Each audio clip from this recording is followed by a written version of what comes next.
What you're seeing here, video by the Tokyo Real Estate Man, is downtown Vancouver, Canada. A city that is awash with drugs. Certainly this social problem isn't restricted to Vancouver only. It's simply everywhere, literally everywhere in North America.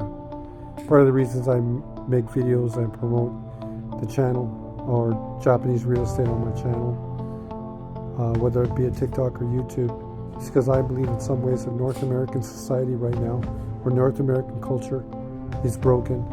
It has no identity. And I find that the drug users are just overwhelming and sloping the society against the productive people.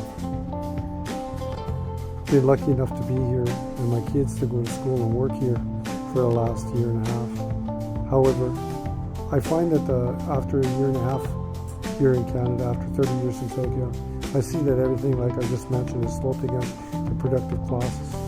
It's now legal to buy marijuana and high productive, like high grade, 90-95% product, which you can vape and conceal, not be embarrassed. You don't even have to talk anymore.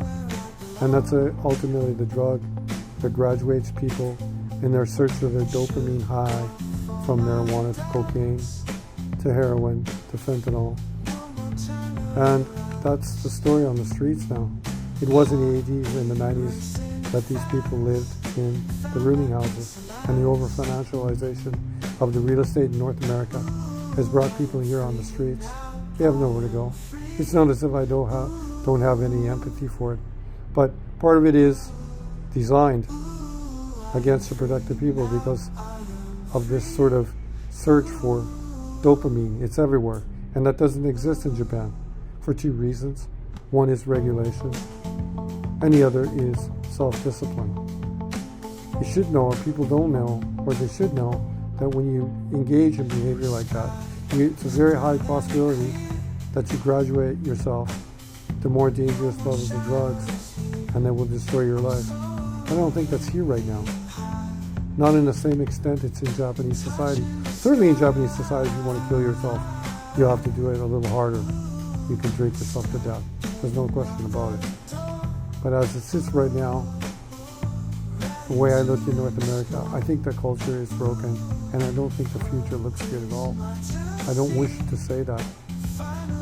Our leaders and the regulation we've created, I understand the legalization thing. People wanted to legalize things so we could not put people in jail for 30 years for possessing marijuana. But this commercial grade marijuana that's now being produced by these commercial companies is simply dangerous.